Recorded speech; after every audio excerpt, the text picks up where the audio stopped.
Hey, folks, it's Captain Chandler here and Richard Frankich.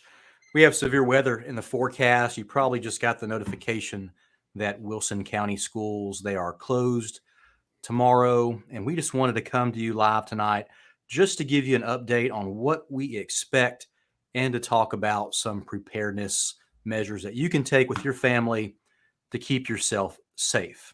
And it's definitely something you want to review with your family tonight as you go to bed. You want to be sure you have a reliable warning source, and we'll get all into that. But Rich, it's been a busy day for us. Our officers, they have been out there working so hard to keep this community safe. It started off around lunchtime with an individual who ended up being wanted out of Indiana and also impaired, crashed a personal box truck on Pleasant Grove Road. He fled the scene. We put out an alert on MJ Alert, and we had some citizens report the suspicious person's location. We found him coming out of the woods near Longhorn, took that person into custody. And later in the afternoon, we had a Guardian Shield license plate reader hit of a stolen car out of Nashville that was taken during a violent armed robbery where a gun was pointed at someone and they took that vehicle in a violent manner. That entered our community. Our officers found it. It led to a police pursuit, which eventually led to a Wilson County deputy successfully deploying the spike system, and the vehicle eventually became disabled in Nashville. As it was getting on I-40 at Old Hickory Boulevard, officers found methamphetamines in the car, marijuana. There were 3 individuals in that vehicle and 2 puppies. The individuals were arrested, and that investigation continues. There's more info on that with photos on our social media channels too. And Rich, you've been here keeping the office held down while everyone's out there working in the field. You know, when stuff is busy at the office, you know, the captain, the deputy chief, we leave our offices and go help the men and women out there serving. So I was out there along with our deputy chief, just ensuring we had plenty of people working and serving and responding to the needs of our community. But thankfully, all the hard work and credit goes to our police officers who work so hard to keep this city safe. So let's get into the weather and what we expect. So, Rich, from what we heard from the Weather Service, 2 rounds of severe weather. Is that right? Yes, sir. And the first is late this evening through the overnight. Looking at the latest kind of projected radar, it looks like 1 a.m. to 2 a.m. we'll start seeing some storms in our community. And then we'll have more tomorrow for the second round, Thursday morning through the afternoon. It seems the worst part may be from 3 p.m. to 4 p.m., but we don't want you to get your guard down. We could have damaging winds with very heavy wind gusts as the primary threat, but isolated tornadoes, and there's possible of heavy rain that could lead to flooding. And we are no stranger to severe weather in our community, and we just want to do what we can to ensure everyone is safe. Here's kind of what the severe outlook looks for tonight. We are in a 1 category, which is a marginal risk over Wilson County. But again, you have all the elements there. Low risk for tornado. You have some winds and possibly some flooding. But as you continue for round 1, again, timing 11 p.m., 6 a.m., early tomorrow morning. We're likely going to see it around 1 a.m. to 2 a.m. And the worst threat is towards the western half of the state. And for our part of the state, we really get more of the worst threat for round 2, which this is round 2, which has us in an enhanced risk, level 3. So you see the hazard levels go higher for tornado and the wind, some hail risk, and then the flooding risk is greater there too. And this is likely going to be around 3 p.m. to 4 p.m. range for our community. But those timings, they could change. But they still think the afternoon will be the worst. And if we see a lot of sunshine in the morning and into the afternoon, that could prime our atmosphere, destabilize it some more to produce the greater storms in the evening. But the entire mid-state, especially our area, is in that enhanced risk area. So we need to be careful. We need to stay connected. And Rich has all the good stuff about how to keep you and your family safe.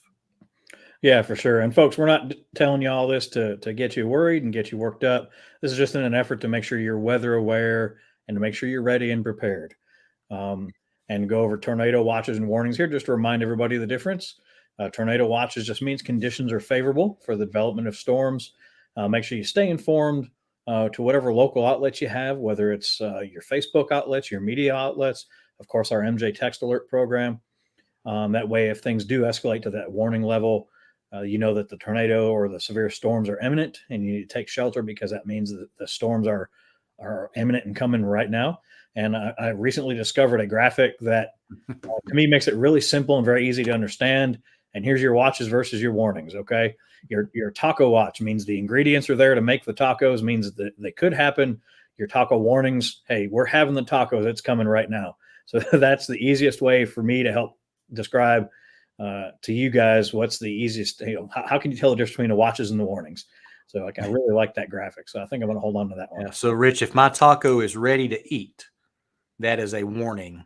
Yep. And we need to take measures to keep ourselves safe. But if there's a watch, it's just like all the ingredients are sitting on the kitchen table ready to make that taco. And then once they all come together, that's not good. That means it's happening now. That's when you need to take the measures, your safety measures for your family to keep everyone safe, whatever that plan is for your house. And tonight, before you go to bed with your family, with your kids, go over your safety plan for the house. What do you do? If there is a warning, where do you go? Who needs to call? Where's a safe spot in your house that you can go prepare that safe spot? Put blankets, pillows, helmets. I see people put on bicycle helmets and sports helmets during that, because whatever you need to do to protect yourself. If your home was hit by a tornado, do that. And I've seen the damage of a serious tornado come through March 2020, and I was amazed that and grateful that we didn't have more loss of life by just the devastation to certain homes. And that's because many families took safety measures and went to the right spot and protected themselves when that storm went through. And we were just saved by a lot of grace during that, and grateful for all of that. Yeah. So hopefully when we're in that taco watch phase, you guys are getting your safe places ready. We don't want to, don't wait till a taco warning is already happening. No. And then, of course, know where to go. Captain touched on this already a little bit. Have your safe spaces already prepped and ready. Of course, the lowest areas of your homes or the centermost areas of your homes are always the best. And I've said it before, just to remind you, though, think of your home or your shelter as an onion. The outer layers of that onion are the least safe. The innermost layers of that onion are the safest. So kind of think of it that way. Again, referring back to the tacos. Mm-hmm. And then, of course, tornado sheltering guides. Of course, this is all great information provided by the Weather Service and NOAA.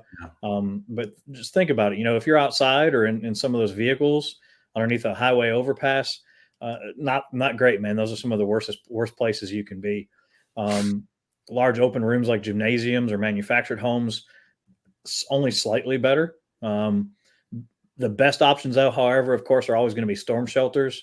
But in lieu of a storm shelter, get into that interior room, lowest level of your home or your basement. In most of our area, that's probably what most of us are going to have. And touching on the storm shelters a little more, if you do happen to have a storm shelter, please feel free to register it with us, just so we know that hypothetically, if the worst case does ever happen and we have to come to your home and find you in your storm shelter, we know where to look for you. Captain will throw my email in the comments there for you guys. Feel free to shoot me an email with your address and your location of your storm shelter, and we'll get it registered in our system so that if something happens, we know where to hunt for you. And of course, we touched on the alerts earlier, but there's several different ways you can get your local alerts. Of course, your wireless emergency alerts on most of your phones, as long as you keep them turned on, that's super important. Whatever weather apps you prefer, weather.gov, there's plenty of good weather apps out there. Various texting and email messaging services like our MJ Alert you see there. All you have to do to sign up, it's super simple. You just text the letters MJ to 67283 and it signs you up. It's a really great service. It's free, doesn't cost anything other than you may have some text or data rates from your local carrier. And of course, whatever social media outlets and your family and friends. However you need to get that alert and stay notified. Of course, tune into your local weather service outlets, such as your local news media as well. And take care of each other, man. Watch out for each other. If you know something's coming, check on your neighbors. If you know you've got some elderly neighbors, call them and let them know, hey, we got a storm on the way. Just give them a heads up.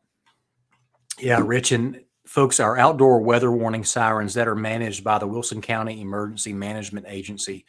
Some individuals think those are meant to be heard indoors. They're not. They are designed and engineered only to be heard outdoors. So do not rely on them to warn you of a weather warning or a tornado should they be activated. Uh, Rely on those reliable items, right? Such as a weather warning radio. That's the best thing you could get. But there's also many other options. Ensure your phone is on. There's weather apps that can wake you up too. But just have a different source than relying on the outdoor weather warning siren. Some of you may be able to hear them indoors because you're close to one, but that's not what they're really meant for. They're meant to warn people who are outdoors. So you see those weather warning sirens distributed in areas that have a lot of outdoor activity, such as around schools, shopping areas, and parks. So keep that in mind. Do not rely on the outdoor weather warning sirens to wake you up during a tornado. And since this is an overnight event, beginning for us probably around 1 a.m., and those storms could possibly still have the ingredients to be very dangerous, you want to be connected to something overnight. And one of the best options too, if you have one, is your NOAA weather radio. Make sure you have batteries in it though, because if you lose power, then that radio can keep on working, Right. and it'll always alert you if you have it programmed correctly. That's it. So let's take a few questions, folks. If you have any questions about things, I'm going to leave Rich's email up if you want to email him and you have a tornado shelter installed at your home, so we can just be aware of that. Rich attaches it to your address. So if we put your address in our computer aided dispatch system, which controls everything that we do as a police department, we will see that you have a shelter. So if your home is demolished, we know to look in the garage floor or wherever it may be to find you and get you help. Stacy has a good tip here. Charge your phones. Yeah, absolutely. If we lose power, then you want to ensure your phone has that power. Rob has the question: are all Wilson County sirens functional? So he saw that the nearest Davis County siren is down in Hermitage. So Rob, we don't manage those sirens, but they did not let us know if any were down. So we haven't been told if any are down. So I would assume that they are working. But if you have questions, feel free to type that in. And I think Rich is pulling up some weather radar now. I think you see on the radar top left, you can see some of that activity approaching from the bottom, and that'll probably strengthen over time, and we'll see more and more activity. Rich, explain those different screens you got. Yeah, so what you see here, this is our regular, what most people are used to seeing, like on the news and things. This is the regular, what's called visible radar.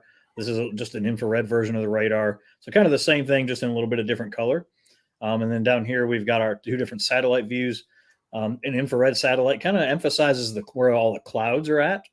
And then this is the water vapor view. So this is showing the amount of moisture in the atmosphere. So what's important about that water vapor view, and I'll try not to get too weather nerdy with you, but you'll hear meteorologists talk about this dew point factor. So if we have a higher dew point as it starts approaching the upper 50s, low 60s, and then that's where a lot of this extra moisture that you see here is coming. That's what's charging that atmosphere and getting that atmosphere primed and ready to go. And with all this extra wind and it moves all that moisture around, that's what could potentially cause that severe weather and make that atmosphere really unhappy to get those tacos going. So good deal. I see just some questions from people that join later. What about the timing? So we have 2 rounds of severe weather coming. It'll be early morning tomorrow and also tomorrow afternoon. So probably 1 to 2 a.m. we'll start to see some storms in our area of Mount Juliet. And then we'll have storms. We'll likely have a break. And then there'll be a line of storms in the afternoon. They all have the ingredients to be dangerous, but in the afternoon tomorrow, the 3 p.m. to 4 p.m. range, and that timing could change. This is just what the latest looks like. Seems to be the worst of it. But again, they all throughout the night and into tomorrow afternoon, there's always the potential for something to spin up and be dangerous for our area. So keep that in mind. And the rule of thumb is don't be super stressed out about this. We have these storms all the time. We just want to remind you to take some preparedness actions. Talk to your family, Wilson County schools are closed tomorrow. So if you're leaving to go to work, ensure your child knows what to do, who's staying at home alone during a storm, your child or teenager, whoever it may be, staying home alone. So they know what to do during a storm, and just keep everyone in the loop about what is expected. And that's why Rich and I are here. We were headed home. I give him a call. I said, hey, Rich, we just need to update our community on the weather. And we came into the office to update you guys on this live thing that we have access to. It's a great tool for us to use to keep our community informed. And we'd like to keep you informed here at the police department. And what Rich mentioned, you have MJ Alert, which is a great thing. We do what we can to keep you in the know as much as we can. And you saw that today with the suspect search who fled from a crashed truck. That alert helped us inform our community members who then called us when they saw the suspect. But we also kept you in the loop when we were in a pursuit of a violent a vehicle taken during a violent robbery in Nashville. So we try to keep you as informed as we can, when we have the ability to do so. Because if we give you knowledge, you're able to take that knowledge and make your own actions to keep you safe and also your family safe. And we have a wonderful community here, and we want to do our best to serve you as best as we can. And communication is a lot of that. It really is. So just going through some comments here. Jeannie agrees that MJ Alert is a great tool. It really is too, especially if folks don't have a lot of other outlets for weather info, if nothing else. We do a really good job about pushing out those weather alerts when they happen. So.